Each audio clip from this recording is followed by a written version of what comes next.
2007年、ある部品メーカーが開発の道具一式を無料で配り始めました。誰も警戒しませんでした。よくある反則に見えたからです。それから17年、世界の AI 開発の大半は、その無料の道具の上で動くようになっていました。第三中継、半角石、客だったはずのものが家の主になる話です。部品メーカーとは呼ばれる側の存在です。製品を作る会社に選ばれ、値段を比べられ、時に置き換えられる。産業の主人ではなく客。その客がどうやって主人の座についたのでしょうか。この動画では、無料で配られた道具が皆の集まる場になるまでを17年の時系列で追います。先に立場を言います。17年後を見越した意図があったのか、この動画は証明しません。示せるのは配布の事実と17年後の決算だけです。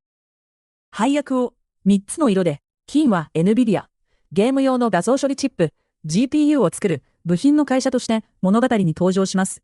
灰はその GPU、大量の計算を同時にこなす腕力自慢の部品です。白は世界中の開発者たち、この物語で招かれる客だったはずの人々です。配役は途中で入れ替わります。前提を一つだけ。GPU は本来画面の描画のための部品です。ただその腕力、何千もの計算を同時に走らせる力は描画以外にも使えるはずでした。問題は使い方です。当時、その力を借りるには特殊な知識がより、扉は事実上閉じていました。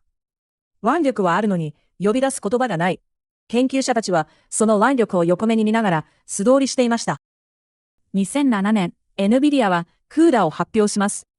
プログラマーが慣れた言葉、C 言語の系譜で GPU の腕力を呼び出せるようにする仕組みです。そしてこれを無料で配布でした。部品を買ってもらうための道具のおまけ。世間の目にはそう映りました。値段がゼロの道具は警戒の対象になりにくいものです。扉の鍵を全員に配ったとはまだ誰も言いませんでした。それからの10年は静かでした。CUDAは大学の講義に入り、研究室に入り、論文の道具になっていきます。学生はCUDAで計算を覚え、卒業し、会社に入って同じ道具を使う。同社の示す数字では、CUDAを学べる大学は、やがて350校を超えたとされます。部品のおまけだったものが、いつの間にか教育課程の一部になっていたのです。転換点は AI の爆発とともに来ます。深層学習、大量の計算を必要とするこの技術に GPU の腕力はあつらえたように合いました。世界中の企業が一斉に AI へ走ったとき、目の前には道具と人材の蓄積が桁違いに厚い選択肢が一つありました。CUDAです。他の道もなくはありません。しかし急ぐ者は整備された道を選びます。そして AI への投資は産業全体でほぼ一斉に始まりました。ここが客と主の入れ替わった地点です。場には人が集まり続けました。同社の示す数字では、CUDAの開発者は400万人を超え、最適化されたアプリケーションは3000本を超えるとされます。重要なのは正確な数ではなく、向きです。皆がこの場の中で作っている。場の外に道がないわけではありません。ただ、外の道は細く、中の道は舗装されている。この差が実質の出入り口の向きを少しずつ決めていきました。こうして呼ばれる側だった部品屋の庭に産業の方が引っ越してきました。引っ越しを誰も強制されていません。そこがこの経の静かさです。この17年を一言で言えば、部品を売っていた客が皆の集まる場の主になった。この逆転に古い名前があります。半角石、原義は客として招かれた者が少しずつ足場を築き、やがて主人の座を取って変わることです。この話に当てはめます。客は NVIDIA、部品を選んでもらう立場でした。家はソフトウェア開発という場。そして足場が無料で配られたCUDAです。足場が皆の床になったとき、床の持ち主が家の主になっていました。この経の要体は乗り換えの中身にあります。チップを変えるだけなら購買の判断です。しかし場を変えるとなれば、書いたプログラムの書き直し、技術者の学び直し、動いている仕組みの検証のやり直し、請求書に載らない費用が部品の値段をはるかに超えていくのです。部品の競争と場の競争はこうして別々の力学で動きます。時間軸に置くと、配布が2007年、収穫の数字が表に出るのは17年後です。この間、場作りが決算の主役になることはなく、床は静かに広がり続けました。この静かさを設計と読むかどうか、それは次の図の後であなたに委ねます。確かなのは17年という長さだけです。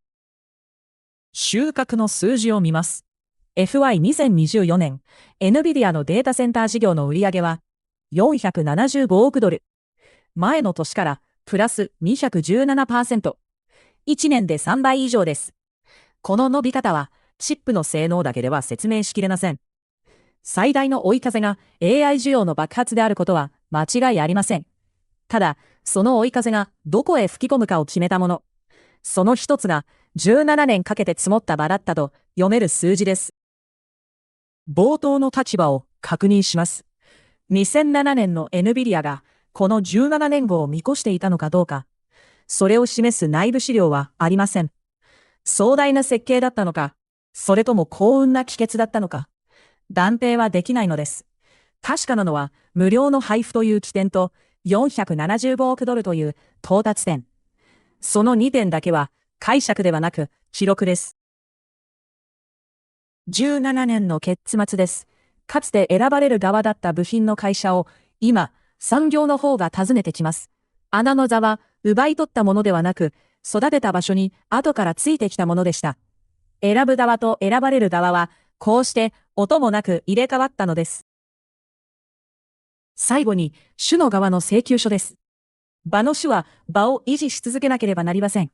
道具を更新し、股間を守り、集まった何百万人の期待に応え続ける義務です。そして、主になった者は、次の挑戦者から、かつての自分と同じ手で狙われます。そしてどこかの誰かが今日も別の道具を無料で配り始めています。